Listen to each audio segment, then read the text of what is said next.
Hello guys, this is Vishal Sharma. Welcome to the catalyst group. कैसे हो आप सभी लोग? आई होप आप सभी अच्छे होंगे।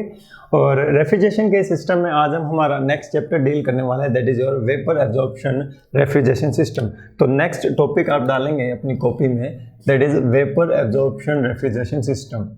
वेपर एब्जॉर्प्शन रेफ्रिजरेशन सिस्टम काफ़ी इजी टॉपिक है आपका और काफ़ी छोटा टॉपिक है।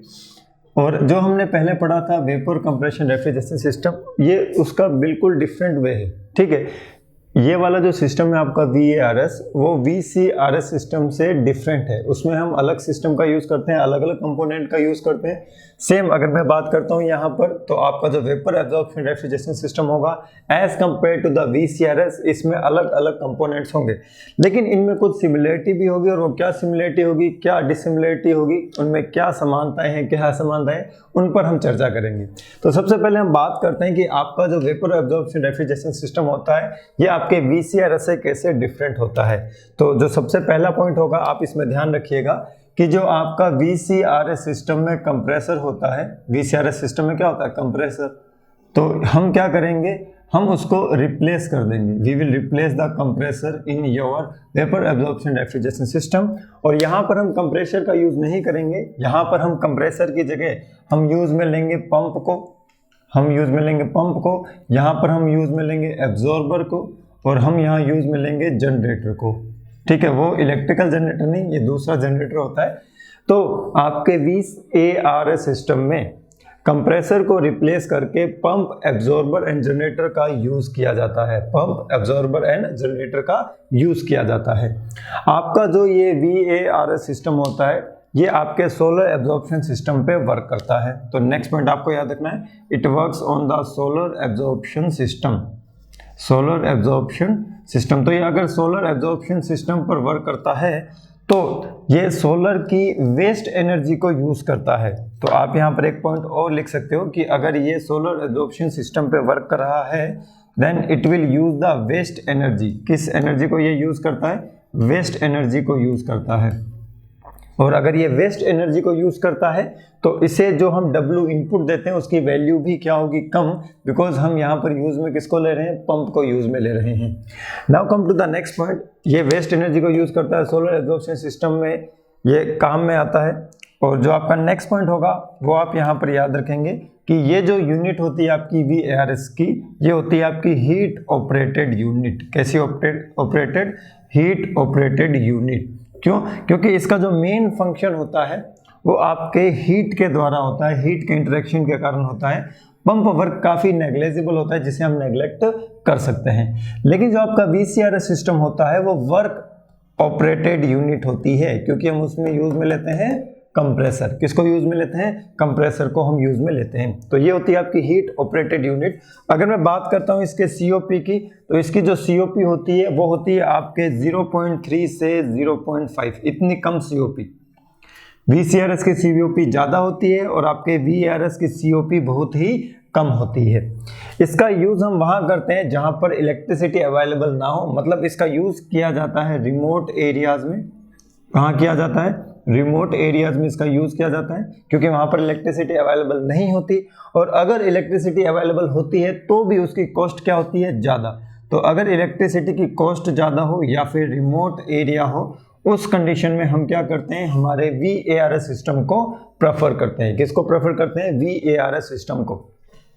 यहाँ पर जो हीट रिजेक्शन होता है, तो देखिए कहाँ कहाँ होगा, यहाँ पर जो हीट रिजेक्शन होगा वो आपके होगा कंडेंसर में। किसमें होगा? कंडेंसर में। और कंडेंसर के साथ साथ यहाँ पर जो हीट का आपका रिजेक्शन होगा वो होगा एब्जॉर्बर में। किसमें होगा? एब्जॉर्बर में। एब्जॉर्बर नाम से आपको लग रहा होगा हीट को एब्जॉर्ब करेगा, लेकिन नहीं, ये हीट को एब्जॉर्ब नहीं करता है, ये आपके रेफ्रिजरेंट को एब्जॉर्ब करता है और उसको लिक्विड फॉर्म में कन्वर्ट कर देता है। तो लिक्विड फॉर्म में कन्वर्ट करने के लिए यहाँ से हीट का क्या हो जाएगा? रिजेक्शन हो जाएगा। अगर मैं बात करता हूँ यहाँ पर नॉइस की, तो ये वाला जो सिस्टम होता है as compare to the VCRS system less noisy होता है। बताओ क्यों? यहाँ पर आवाज़ बहुत कम होती है, ध्वनि प्रदूषण, नॉइस पोल्यूशन बहुत कम होता है, बिकॉज हम यहाँ पर यूज़ में लेते हैं पंप। पंप का यूज़ लेने के कारण क्या होगा, पंप का यूज़ लेने से यहाँ पर जो नॉइस प्रोड्यूस होगी as compare to the compressor noise बहुत ही कम होती है। So these are the different points regarding the VARS system you have to know. Now come to the next point, जो आपका VARS सिस्टम होता है उसमें हम क्या क्या कॉम्बिनेशन यूज़ में लेते हैं। आपका जो VARS सिस्टम होता है उसमें हम दो कॉम्बिनेशन जनरली यूज में लेते हैं। पहला होता है आपका अमोनिया एंड वाटर, दूसरा होता है आपका lithium bromide and the water. आपका जो अमोनिया होता है वो आपका एज ए रेफ्रिजरेंट एक्ट करता है, और जबकि जो वाटर होता है वो एज ए आपका एब्जॉर्बर एक्ट करता है। तो मतलब जो ठंडे करने का काम करेगा वो करेगा अमोनिया। मतलब अमोनिया को अगर हम रेफ्रिजरेंट के रूप में यूज़ करें और वाटर को अगर हम हमारे एज ए एब्जॉर्बर के रूप में एक्ट करवाएं, तो वो जो सिस्टम हो जाएगा वो हो जाएगा आपका अमोनिया वाटर VARS सिस्टम।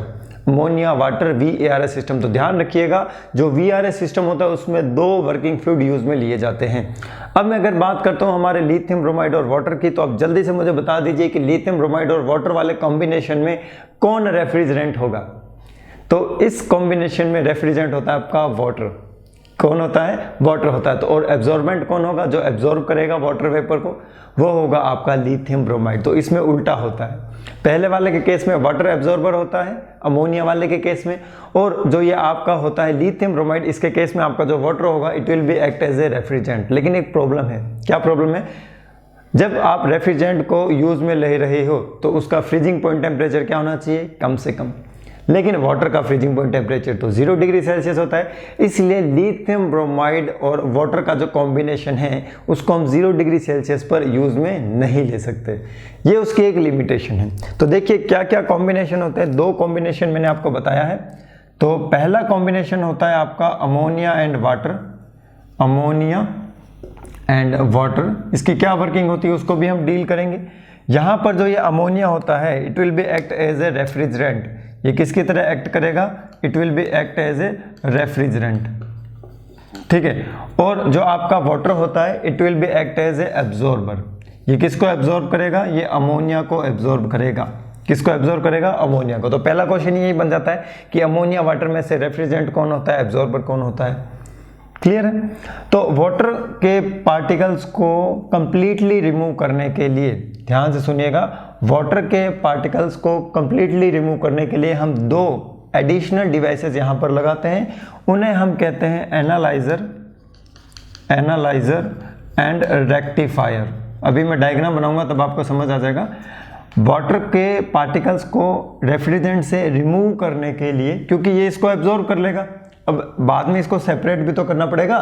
तो वाटर और अमोनिया को सेपरेट करने के लिए हम यूज में लेते हैं एनालाइजर और रेक्टिफायर। आपका जो ये रेक्टिफायर होता है इसमें कंप्लीट एलिमिनेशन हो जाता है आपके वाटर वेपर का फ्रॉम योर रेफ्रिजरेंट। तो ये पॉइंट भी आपको याद रखना है। और अब हम बात करते हैं दूसरे कॉम्बिनेशन की। तो दूसरा कॉम्बिनेशन आपका होता है लिथियम ब्रोमाइड एंड वाटर। दूसरा कॉम्बिनेशन क्या होता है, लिथियम ब्रोमाइड एंड वाटर। तो लिथियम ब्रोमाइड एंड वाटर में क्या होगा, देखिए आपका जो ये लिथियम ब्रोमाइड होगा it will be act as a absorber. ये किसकी तरह एक्ट करेगा, एब्जॉर्बर की तरह एक्ट करेगा। और जो आपका वाटर होगा it will be act as a refrigerant. किसकी तरह एक्ट करेगा, रेफ्रिजरेंट की तरह एक्ट करेगा। लेकिन प्रॉब्लम क्या है, इस सिस्टम को हम 0 डिग्री सेल्सियस पर यूज नहीं कर सकते, क्योंकि वाटर का क्या हो जाएगा, सॉल्डिफिकेशन हो जाएगा। और जब वाटर का सॉल्डिफिकेशन हो जाएगा आपका रेफ्रिजरेंट फ्लो नहीं हो पाएगा। That's why there is a limitation for lithium bromide and the water combination, and that is it can't be used below 0 degree Celsius और at equals to the 0 degree Celsius, which means temperature in this system should be always greater than 0 degree Celsius. That's why जो preference दी जाती है आजकल systems में वो होती है आपके अमोनिया और वाटर की preference. Now come to the point that कि आपका जो ये VARS सिस्टम होता है ये नज़र कैसे आता है। बेहद ही सिंपल है। जो आपका VCRS होता है उसमें से कुछ कंपोनेंट्स को चेंज करके हम उसे VARS सिस्टम में तब्दील कर सकते हैं, उसको हम चेंज कर सकते हैं। तो यहाँ पर सबसे पहले होता है आपका एक्सपेंडर। ये क्या होता है आपका एक्सपेंडर। तो यहाँ होगा आपका एक्सपेंडर। एक्सपेंडर के नीचे होता है यहाँ पे आपके evaporator. So this is your evaporator. Evaporator के बाद होता है आपके एब्जॉर्बर, तो यहां पर होता है आपके absorber, so this is absorber. और एब्जॉर्बर के आगे यहां पर होता है आपके पंप, क्या होता है यहां पर आपके pump, so this is pump, इसको मैं लिख देता हूं, ये है आपका पंप। और यहां पर होता है आपके generator, so this is your generator, ये है आपका जनरेटर। और पंप से आपका वर्किंग फ्लूइड एंटर करता है जनरेटर में। जनरेटर के ऊपर होता है analyser, so this is the analyser. और एनालाइजर से आपका वर्किंग फ्लूइड एंटर करता है आपके रेक्टिफायर में, सो दिस इज योर रेक्टिफायर, ये है आपका रेक्टिफायर। तो एनालाइजर से एंटर करेगा रेक्टिफायर में, जहां पर आपके वेपर का कंप्लीट एलिमिनेशन हो जाएगा और उसके बाद सिर्फ अमोनिया आगे की ओर बढ़ेगा और वो एंटर करेगा आपके कंडेंसर में, सो दिस इज योर कंडेंसर। ये क्या है आपका कंडेंसर है, तो ये इसके अंदर एंटर करेगा और फिर ये यहाँ जाएगा। तो आप देख रहे होंगे कि ये वाली जो साइकिल है ये एंटी क्लॉकवाइज डायरेक्शन में जा रही है। कैसी डायरेक्शन में जा रही है? Anti clockwise direction. तो अगर कोई भी साइकिल एंटी क्लॉकवाइज डायरेक्शन में जाती है तो वो आपकी वर्क एब्जॉर्बिंग साइकिल होती है, तो वहाँ पर हमें नेगेटिव वर्क मिलता है, नेटवर्क जो होता है वो नेगेटिव वर्क होता है। अब आपको इनके डिफरेंट फंक्शंस तो पता ही होंगे एक दो के, तो देखिए क्या क्या है। तो जो आपका एवेपोरेटर होता है यही आपका सिस्टम होता है, यहीं पर आपको लो टेम्परेचर मेंटेन करना होता है और लो टेम्परेचर मेंटेन करने के लिए ये हीट को एब्जॉर्ब कर लेता है। ये हीट को क्या कर लेता है? एब्जॉर्ब। तो ये हीट को एब्जॉर्ब करेगा QE, ये क्या करेगा? हीट को एब्जॉर्ब QE। यहाँ तक कोई प्रॉब्लम नहीं है sir. Now come to the next, आपका जो एब्जॉर्बर होगा वो क्या करेगा? आपका जो एब्जॉर्बर होगा वो क्या करेगा? देखो यहाँ से आपका लिक्विड NH3 एंटर करेगा और जब वो यहाँ से निकलेगा it will be converted into the saturated vapour NH3, because यहाँ पर आपके लेटेंट हीट का एब्जॉर्प्शन हो जाएगा और आपका सिस्टम का टेम्परेचर डिक्रीज हो जाएगा and your refrigerant will be converted from the liquid form to the vapour form, ऐसा हम मान सकते हैं। फिर जब ये एब्जॉर्बर में जाएगा तो एब्जॉर्बर में होता है आपके वाटर। कौन होता है? वाटर। ये वाटर क्या करेगा? इस वेपर NH3 को एब्जॉर्ब कर लेगा, इस वेपर NH3 को एब्जॉर्ब कर लेगा और कुछ ना कुछ हीट को रिजेक्ट कर देगा और वो जो हीट रिजेक्ट करता है उसे मैं देता हूँ नाम QA, उसे मैं क्या नाम देता हूँ? QA। तो जब आपका वेपर NH3 आपके वाटर में एब्जॉर्ब हो जाएगा it will be converted into the liquid form, क्योंकि यहाँ से जब निकलेगा तो वो किस फॉर्म में निकलेगा? लिक्विड फॉर्म में निकलेगा, क्योंकि पंप किसको हैंडल कर सकता है? लिक्विड को हैंडल कर सकता है। After that what will happen? The mixture of the NH3 and H2 will be enter into the pump and it will increase its pressure up to the condenser pressure. तो ये इसका pressure increase करता है और यहाँ पर भी form कौन सी होती है? लिक्विड फॉर्म ही होती है। कौन सी फॉर्म होती है? Liquid form. जब ये जनरेटर में एंटर करेगा यहाँ भी इसकी फॉर्म होगी लिक्विड फॉर्म और ये किसका मिक्सचर होगा? NH3 और H2O का। अब हमें H2O को और NH3 को सेपरेट करना पड़ेगा। इसको सेपरेट करने के लिए हम क्या करते हैं? इसको गर्म करते हैं और गर्म करने के लिए हम यूज में लेते हैं जनरेटर। किसको यूज में लेते हैं? जनरेटर। तो जनरेटर में क्या होगा? हीट का एब्जॉर्प्शन, और जो हीट का एब्जॉर्प्शन होगा उसे मैं नाम दे देता हूँ QG। उसे मैं क्या नाम दे देता हूँ? QG। QG हीट लेने के बाद क्या होगा? QG हीट लेने के बाद आपका जो वाटर है और आपका जो NH3 है ये दोनों आपस में क्या हो जाएंगे? सेपरेट हो जाएंगे। क्या हो जाएंगे? ये सेपरेट होने के बाद आपका वाटर रह जाएगा नीचे और ऊपर आ जाएगा आपका NH3 और ये NH3 यहाँ से एंटर करेगा रेक्टिफायर में, जो ये कंफर्म करेगा कि वाटर का एक भी पार्टिकल आगे नहीं जाना चाहिए। कंडेंसर में सिर्फ एंटर होना चाहिए आपका NH3। कंडेंसर में सिर्फ कौन एंटर होना चाहिए?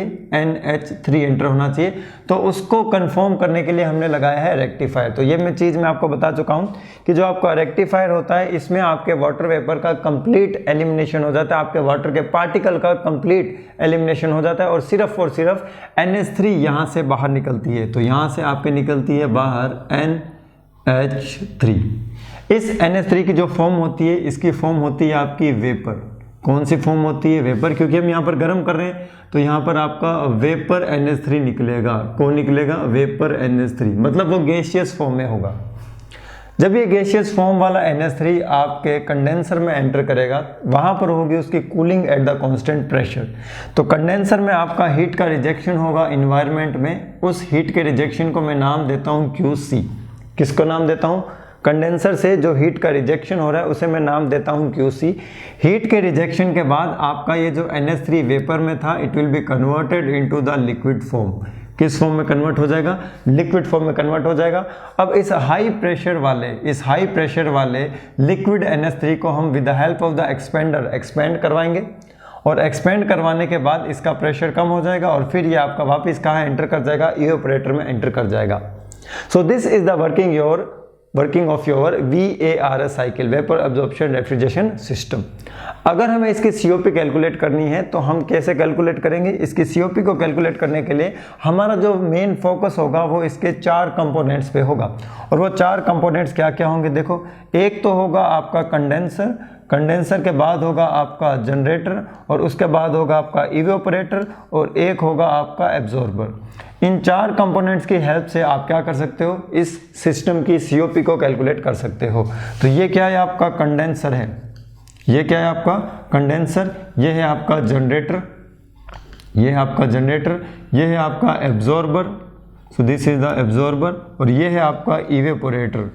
ये क्या है? आपका इवेपोरेटर। ठीक है, तो आपका सिस्टम ऐसे एंटी क्लॉकवाइज डायरेक्शन में जाता है। So this is the system, ये आपका सिस्टम है। अब यहाँ पर हीट का क्या लेन देन होता है वो देखिए।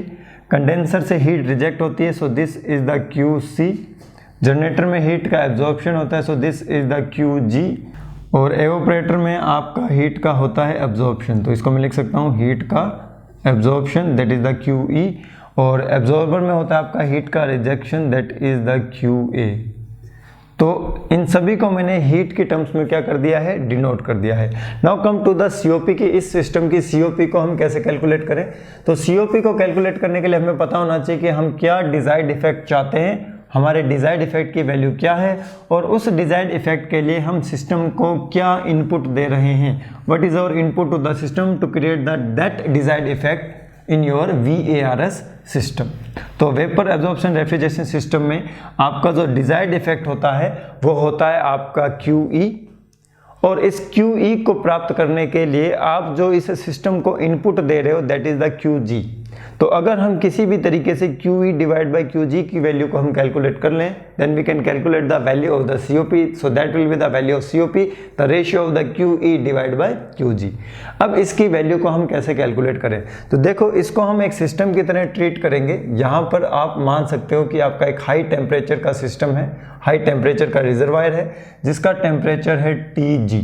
जिसका टेम्परेचर क्या है? TG। सो इसको हम ट्रीट कर सकते हैं एज ए सोर्स। इसको हम क्या ट्रीट कर सकते हैं? As a source. ये आपको हीट की सप्लाई देगा और वो हीट की वैल्यू होगी QG। वो हीट की वैल्यू क्या होगी? QG। हमें मेंटेन करना है लो टेम्परेचर, और लो टेम्परेचर वाले रिजर्वायर को हम कहते हैं sink. So this will be our sink. ये हमारा क्या होगा? सिंक के टेम्परेचर को हमें मेंटेन करना पड़ेगा एट द इवेपोरेटर टेम्परेचर, और इवेपोरेटर टेम्परेचर पर मेंटेन करने के लिए हमें हीट को एब्जॉर्ब करना पड़ेगा QE। हमें किसको एब्जॉर्ब करना पड़ेगा? QE को एब्जॉर्ब करना पड़ेगा। अब हम बात करते हैं हमारे कंडेंसर और एब्जॉर्बर की। तो यहाँ पर आप ट्रीट कर सकते हो, आपका एक कंडेंसर हो सकता है, तो ये है आपका कंडेंसर। सो ये है आपका कंडेंसर, और नीचे है आपका एब्जॉर्बर। ये क्या है? आपका एब्जॉर्बर है। ये दोनों अपने अपने टेम्परेचर पर एटमॉस्फेयर को, किसको? एटमॉस्फेयर को हीट रिजेक्ट कर देते हैं, जिसका टेम्परेचर है, सपोज आप ले लीजिए T0। ये हीट रिजेक्ट करता है आपका QC, और ये भी हीट रिजेक्ट कर देता है आपका QA। So this is the equivalent system of the vapour absorption refrigeration system. तो ये सिस्टम आपको यहाँ पर ट्रीट करना पड़ेगा। अब देखिए, यहाँ पर मैं with the help of the first law of the thermodynamics क्या करूंगा? आपके वेपर एब्जॉर्प्शन रेफ्रिजरेशन सिस्टम की COP को कैलकुलेट करूंगा। So what is the COP of the vapour absorption refrigeration system? It is the ratio of the QE divide by QG। It is the ratio of the QE divide by QG। अगर मैं हमारे इस system पर first law thermodynamics लगाता हूं तो देखिए, इस पूरे सिस्टम में कितनी हीट एब्जॉर्ब हो रही है? तो आपकी हीट एब्जॉर्ब हो रही है QG और QE। तो देखिए कितनी हीट एब्जॉर्ब हो रही है from the first law of the thermodynamics, from first law of thermodynamics. अगर हम थर्मोडायनेमिक्स के फर्स्ट लॉ की बात करें तो क्या क्या हीट एब्जॉर्ब हो रही है? So this heat absorption is equals to Qg plus QE, Qg plus QE, and this value will be equals to QC plus QA। ये किसके इक्वल होगा? QC प्लस QA के इक्वल होगा। अगर मैं यहाँ पर एंट्रोपी का प्रिंसिपल लगाता हूँ तो देखिए क्या होगा, Qg divide by TG plus QE divide by TE equals to QC divide by T naught plus QA divide by T naught. अब इसको मैं फर्दर लिखता हूँ, Qg डिवाइड बाई TG, क्योंकि TG टेम्परेचर के रिस्पेक्ट में हो रहा है, plus QE divide by TE equals to QC plus QA divide by T naught. And we know that QC plus QA is equals to QG plus QE। तो देखो क्या लिख सकता हूँ मैं इसको, QG divide by TG plus QE divide by TE equals to QG plus QE divide by T naught. अब मैं इसको सेपरेट कर लेता हूँ, G की टर्म्स को अलग कर लेता हूँ और E की टर्म्स को अलग कर लेता हूँ। देखिए QG डिवाइड बाई TG, यहाँ से Qg divide by T naught इधर आ जाएगा, minus of Qg divide by T naught equals to QE divide by T naught minus ये वाला उधर चला जाएगा, QE divide by TE, QE divide by TE। ऊपर से मैं Qg कॉमन ले लेता हूँ, यहाँ से मैं QE कॉमन ले लेता हूँ। तो देखिए ये इक्वेशन आपकी कैसे रिड्यूस होती है। आप इसको वीडियो पॉज करके सॉल्व कीजिए और QE डिवाइड बाई QG की वैल्यू फाइंड करके मुझे बताइए कि इसकी वैल्यू क्या आएगी। जल्दी से वीडियो पॉज करो, क्योंकि अब तो सारा तो मैंने आपको बता ही दिया है, सारी चीज़ें तो मैंने आपको बता ही दी है कि अब इसमें आपको क्या क्या फाइंड आउट करना है, कैसे फाइंड आउट करना है। तो पहले तो फर्स्ट लॉ थर्मोडायनेमिक्स लगाना है, और फर्स्ट लॉ थर्मोडायनेमिक्स लगाने के बाद एंट्रोपी वाला प्रिंसिपल लगाना है। तो देखिए यहाँ पर आएगा आपका QG in bracket 1/TG minus 1/TO, 1/TG minus 1/TO, this value will be equals to QE। और जब हम QE को यहाँ से कॉमन लेंगे तो 1/T not minus 1/TE, 1/TE। तो देखो हमें किसकी वैल्यू फाइंड आउट करनी है, QG डिवाइड बाई QE। ये किसके इक्वल होगी? देखो यहाँ पर क्या आएगा आपका TG into T naught, TG into T naught. तो यहाँ क्या आएगा आपका T naught minus TG, this value will be equals to, यहाँ क्या होगा आपका T naught into TE, T naught into TE। तो यहाँ क्या आएगा आपका TE minus T naught, TE minus T naught. So QG divide by QE, so T naught से T नॉट कैंसिल्ड आउट हो जाएगा, and this value will be equals to TG multiply with TE minus T naught divide by TE multiply with T naught minus TG। और अगर मैं इस value का reciprocal लेता हूँ QE divide by QG, that is the COP, this value will be equals to TE TO minus TG divide by TG TE minus TO। अगर आप देखेंगे जनरेटर का temperature as compare to the ambient ज़्यादा होता है, so this will be the negative, और नीचे वाला भी आपका वैल्यू नेगेटिव आएगा। तो मैं क्या करता हूँ, इसको ऊपर नीचे -1 से मल्टीप्लाई कर देता हूँ, and you will get the COP will be equals to TE in bracket TG minus TO divide by TG TO minus TE। So this is the value of the COP of vapor absorption refrigeration system। तो vapor absorption refrigeration system की जो COP होती है उसको आप याद रख सकते हो E GO। तो E GO, तो बाद में G बाहर आ जाएगा और आपका E अंदर चला जाएगा। तो ये वैल्यू आपको याद रखनी पड़ेगी। ये वाली वैल्यू जो आपकी है COP की, ये तभी वैलिड होगी जब आपका जो पंप वर्क होगा वो नेग्लेजिबल होगा, जब आपका पंप वर्क क्या हो, negligible हो। In this case, this will be the COP of the VARS। If you are considering the value of the pump work, then the actual COP will be equals to QE divided by QG plus pump work. Which work? Pump work. And you know that what will the value of the pump work? So this pump work will be equals to minus of integration of VDP। because the value of the V in liquid state is very less, so the value of the pump work is very less, so we can neglect the value of the pump work for the calculation of the COP. तो इससे आप क्या कर सकते हो, pump work को neglect कर सकते हो. क्यों? क्योंकि आपका जो VF होता है it is much less than the value of the VG. That's why this pump work is negligible. ये पंप वर्क क्या होता है, नेग्लेजिबल होता है.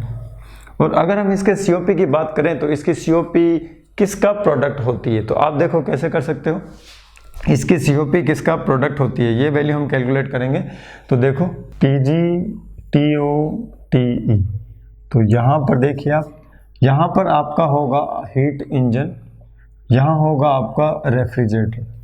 तो अब देखिए हीट इंजन की एफिशिएंसी होती है और रेफ्रिजरेटर की COP होती है. So what will be the efficiency of the heat engine.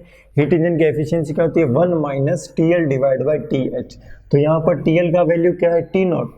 यहाँ पर TL का वैल्यू क्या है, T0 है या नहीं है, बोलो. 1 minus TL divide by TH. तो यहाँ पर TL का वैल्यू क्या है, T0 for the case of the heat engine. और अगर हम बात करते हैं रेफ्रिजरेटर के लिए, तो रेफ्रिजरेटर के लिए TL का वैल्यू क्या हो जाएगा, TE हो जाएगा.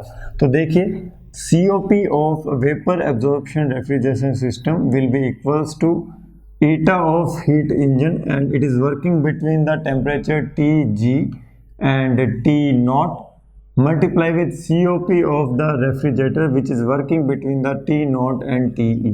करके देखिए नीटा क्या होगा, 1 minus T0 divide by TG multiply with ये आपका low temperature TE divide by ये क्या हो जाएगा, T0 माइनस TE. तो TL upon TH minus TL, तो TE. तो जब आप इसको कैलकुलेट करोगे तो देखिए वही वैल्यू आएगी. ये रहा आपका TE और इस ब्रैकेट में आएगा TG माइनस T0 और नीचे है आपका क्या, TG और यहाँ क्या आ जाएगा, T0 minus TE. T0 minus TE. तो आपको ये याद रखना पड़ेगा that COP of vapour absorption refrigeration system is the product of the efficiency of the heat engine and the COP of the refrigerator. तो ये वैल्यू आपको याद रखनी पड़ेगी. ये एक डाटा है जो कि एग्जामिनेशन में कई बार पूछा जा चुका है. So this is all about the vapour absorption refrigeration system. Now come to the comparison of the vapour absorption refrigeration system and VCRS system. So guys, write down the next topic, that is the comparison between your VARS and VCRS. हम VARS system और VCRS system का आप comparison करने वाले हैं और ये point भी हमें याद रखने पड़ेंगे कि दोनों में क्या सिमिलरिटी होती है और क्या डिसिमिलरिटी होती है. कंपैरिजन में जो हमारा मेन फोकस होगा that will be on the difference. तो नेक्स्ट टॉपिक है आपका comparison between VARS and VCRS. तो VCRS एंड VARS सिस्टम. तो vapour compression refrigeration system, vapour absorption refrigeration system. तो एक तरफ लिखिए आपका वेपर कंप्रेशन रेफ्रिजरेशन सिस्टम, एक तरफ लिखिए वेपर एब्जॉर्प्शन रेफ्रिजरेशन सिस्टम. तो नाम में ही अगर हम बात करें तो यहाँ पर हम यूज़ में लेते हैं कंप्रेसर को. किसको यूज़ लेते हैं हम, कंप्रेसर को. कंप्रेसर का काम क्या होता है, आपके वर्किंग फ्लूइड को कंप्रेस करना, उसका प्रेशर और टेम्परेचर को इंक्रीज करना. VARS सिस्टम में हम कंप्रेसर यूज़ नहीं लेते हैं. कंप्रेसर को हम किससे रिप्लेस कर देते हैं, यहाँ पर होता है आपका जनरेटर, यहाँ पर होता है आपका एब्जॉर्बर और एब्जॉर्बर के साथ साथ जो प्रेशर इंक्रीज करता है वो होता है आपका पंप.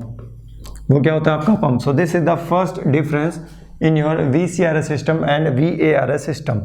सेकेंड डिफरेंस आपका है कि ये जो आपका VCRS सिस्टम होता है it is a work operated unit और आपका जो VARS सिस्टम होता है it is a heat operated unit. So write down it is a work operated unit. It is a work operated unit क्योंकि compressor को work supply करना पड़ता है in the form of the electrical energy. And it is a heat operated unit जिसको हम पहले बात कर चुके हैं. It is a heat operated unit जिसमें हम सोलर एब्जॉर्प्शन टेक्निक का यूज़ करते हुए वेस्ट एनर्जी को हम क्या कर सकते हैं, यूटिलाइज कर सकते हैं. सो this is the second difference. अगर हम थर्ड डिफरेंस की बात करें, आपका जो VCRS सिस्टम होता है इसकी COP ज़्यादा होती है और VARS सिस्टम की COP as compare to the VCRS कम होती है. इसकी जो COP होती है वो होती है आपके 3 से 5, लेकिन इसकी जो COP होती है वो बहुत ही कम होती है, 0.3 से 0.5, इतनी कम COP होती है. So this is the third difference. ये क्या है आपका थर्ड डिफरेंस है. Now come to the next difference. आपका जो VCRS सिस्टम होता है इसमें लीकेज की प्रॉब्लम हो सकती है. किसकी प्रॉब्लम हो सकती है, लीकेज की प्रॉब्लम. यहाँ लीकेज की प्रॉब्लम इतनी खास नहीं होती है, यहाँ पर लीकेज इतना ज़्यादा नहीं होता है। आपका जो VCRS सिस्टम होता है इसमें मॉइस्चर कंटेंट की दिक्कत आती है, तो यहाँ पर मॉइस्चर प्रॉब्लम हो सकती है। ठीक है, मॉइस्चर यहाँ पर बहुत ज़्यादा सीरियस होता है, हमें यहाँ पर मॉइस्चर को अवॉइड करना पड़ता है। यहाँ पर कुछ ऐसा नहीं है, यहाँ पर अगर मॉइस्चर भी होगा तो भी काम चल जाएगा, क्योंकि ये वाला मॉइस्चर आपके कंप्रेसर में जाकर उसकी ब्लेड्स को क्या कर सकता है, खराब कर सकता है। So this is regarding the moisture. ये किसके रिगार्डिंग है, मॉइस्चर के रिगार्डिंग है। अगर हम बात करते हैं हीट रिजेक्शन की, हीट रिजेक्शन कहाँ होता है, अगर हम बात करते हैं VCRS सिस्टम की, तो यहाँ जो हीट रिजेक्शन होता है वहाँ कहाँ होगा, जल्दी से बताओ। आपके VCRS सिस्टम में जो हीट रिजेक्शन होगा वो कहाँ होगा, जल्दी से। हीट रिजेक्शन होगा यहाँ पर, होगा सिर्फ कंडेंसर में। लेकिन VCRS सिस्टम में कंडेंसर होता है और VRS सिस्टम में कंडेंसर और एब्जॉर्बर होता है। तो VRS सिस्टम में जो हीट रिजेक्शन होगा it will be occur in your condenser, और कंडेंसर के साथ साथ ये होता है आपके एब्जॉर्बर में। किस में होता है, एब्जॉर्बर में होता है। अब ध्यान रखिएगा, यहाँ पर कंडेंसर में और यहाँ पर एब्जॉर्बर और कंडेंसर में, ये आपकी वर्क ऑपरेटेड यूनिट है, ये आपकी हीट ऑपरेटेड यूनिट है। कम COP ज़्यादा COP ये भी आप याद रख सकते हो। मॉइस्चर रिलेटेड प्रॉब्लम पर आप याद रख सकते हो, लीकेज पर आप याद रख सकते हो। इसमें कंप्रेशर यूज में होता है और इसमें कंप्रेशर को हम रिप्लेस कर देते हैं with your pump, absorber and generator. अब हम बात करते हैं हमारे next type of refrigeration system की, जिसे हम कहते हैं Electrolux refrigeration system. It is also very important. इससे रिगार्डिंग 2-3 ही क्वेश्चन आपके बनते हैं जो कि आपको याद रखने हैं। आपका जो ये इलेक्ट्रोलक्स रेफ्रिजरेशन सिस्टम होता है इसमें हम नॉइस को कम करते हैं और इस सिस्टम को हम बिल्कुल नॉइसलेस बना देते हैं। और बिल्कुल नॉइसलेस बनाने के लिए हमें क्या करना पड़ेगा, जो हम यहाँ पर पंप यूज़ में लेते थे उसको हम रिप्लेस कर देंगे। हम यहाँ पर कोई भी पंप यूज़ नहीं लेंगे। तो अगर हम पंप यूज़ में नहीं लेंगे तो प्रेशर कौन इंक्रीज करेगा, प्रेशर को इंक्रीज करने के लिए हम एक तीसरा वर्किंग फ्लूइड और इंट्रोड्यूस कर देते हैं। दैट्स वाई आपका जो इलेक्ट्रोलक्स रेफ्रिजरेशन सिस्टम होता है इसे हम 3 फ्लूइड सिस्टम कहते हैं। इन 3 फ्लूइड सिस्टम में कौन कौन होते हैं, आपका अमोनिया होता है, वाटर होता है और एक होता है आपका हाइड्रोजन। अमोनिया आपका रेफ्रिजरेंट होता है, वाटर आपका एब्जॉर्बर होता है और हाइड्रोजन काम करता है प्रेशर को इंक्रीज करने का। तो हाइड्रोजन का काम क्या होता है, it will increase the low partial pressure of your ammonia vapour. तो देखिए क्या क्या पॉइंट आपको याद रखने, टॉपिक डालिए Electrolux refrigeration.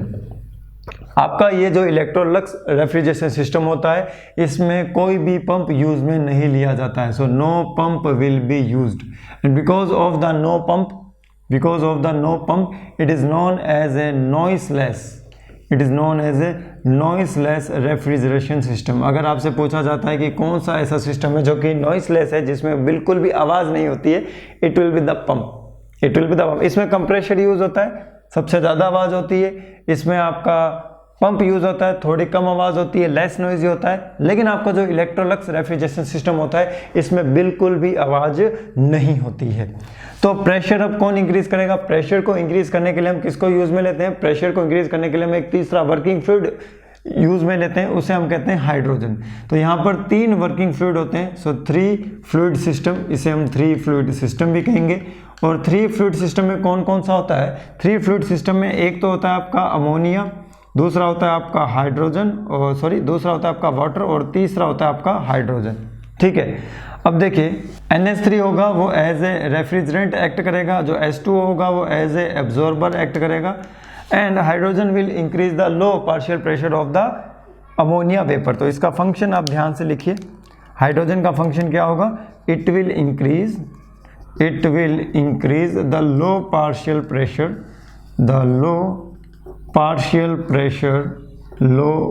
Pressure of ammonia vapour. तो अमोनिया वेपर का प्रेशर कौन इंक्रीज करता है, हाइड्रोजन। कौन इंक्रीज करता है, हाइड्रोजन।